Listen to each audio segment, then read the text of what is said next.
Get that bomb-ass Mandalorian the heck out of here. Yes, the book of freaking Boba Fett. I'm gonna get about Boba Fett about how he got totally disrespected, but 100% yeah. Get a bomb-ass Mandalorian out of there, man. Because look, Mandalorian, I respected him to begin with. You start taking off your masks, you get beat up, you take off your mask because of some young kid or whatsoever. I lost respect for the Mandalorian guy. I lost all respect for this dude because I'm like, no, you took a creed and you have to defend the creed. There's only one time you should have taken off your mask, only one time, and that was it. The other times, it's like, who is this guy? So for me, I didn't see that kind of thuggery being exuded from this dude. No, Boba Fett, shout out to your boy Tamara Morrison, man, because it's so funny when like you saw him basically sit there. Okay, spoiler alert. When you saw him sit on the throne, I was like, man, can we just get a whole series of Boba Fett? I mean, I don't want any more Mandalorian, and then boom, the book of Boba Fett, December 2021. I'm in. I'm in. I am in. Okay, so I am fully in for that, and that's going to be interesting because first of all, his suit is better. I prefer the voice. I mean, obviously, what's it called? Pedro Pascal is a damn good actor, but I just prefer Timur Morrison's aura. So I prefer the voice. I prefer what Timur Morrison looks like. I prefer the so just everything about Boba Fett, the action and so forth. I want to see that. And please, please, please make Boba Fett that dude. Okay, make Boba Fett that. Make him that. Okay, I want him to be that dude. Please make him that dude because Mandalorian was not that dude. He was in it, but the afterwards like, nah, he's sappy. Mandalorian is just sappy. Boba Fett, I want that edge. I know the issue is Disney. The issue is Disney. Disney's the worst thing that happened this series. But before we get to that, the episode as a whole, man. For me, I still think that the best episode, I think probably the best episode in the whole of Mandalorian was the previous episode.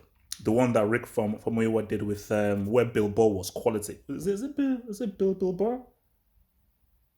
I think yeah, I think it is Bill Burr. I think yeah, where he was quality and just the whole thing of like going back to the Empire, the history of the Empire, just how that scene was done. See, for me, that was an amazing episode in terms of acting, writing, and so forth. But this was cool though. Um, okay, my issue. This is Boba Fett. You know how people preach about this guy. You know how much this guy is respected. Ever since you were first saw him, I think when Empire Strikes Back, people are like, no, Boba Fett is that dude. How does he get manhandled by some random chick? Literally, a chick from the road. A chick from the freaking road was basically throwing him around and so forth. That is disrespect. You're disrespecting him.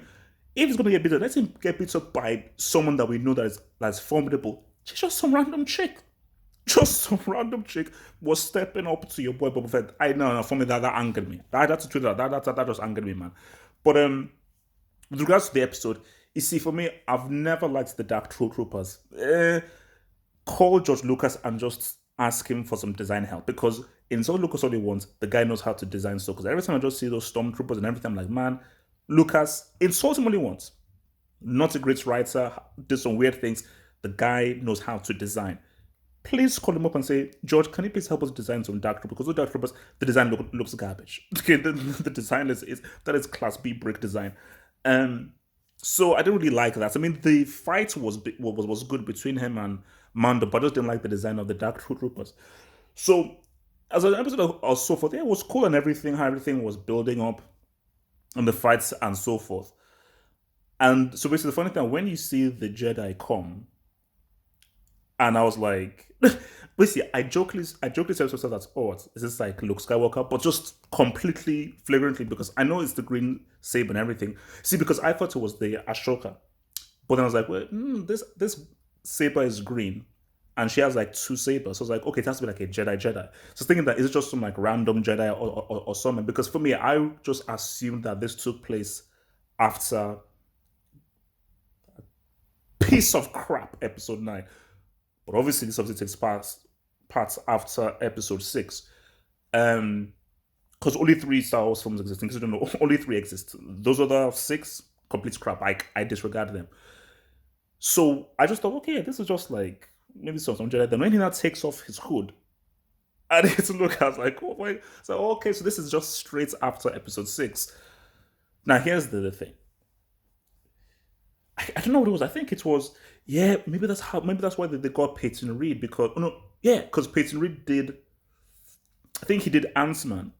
And that's what people say has one of the best kind of the aging techniques, which is what was used in, oh gosh, which was what was used in Ant-Man. Um, but my thing is, it could have been done better. Because what's it called? I think my bro he sent me this deep fake thing that they did for Irishman, and that thing looks incredible. I don't know what it was, but there's a deep fake that they do of the Irishman that is better than what they did in the Irishman and spent millions on. But it was cool.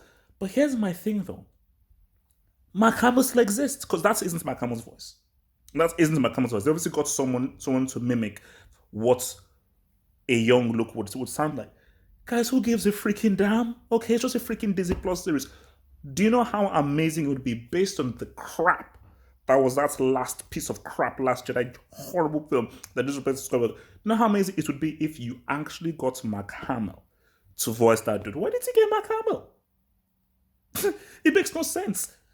Oh, you're saying that Mark Hamill, who is, just think about this. You're saying Mark Hamill, who is a professional, not a side, a professional voice actor, can't train his voice to be younger? A professional voice actor who has a very well storied career of being a voice actor cannot train his voice to say, okay, let me sound like my young self, not like some other young dude. Let me sound like my young self, raise the pitch, remove the coarseness, and so forth.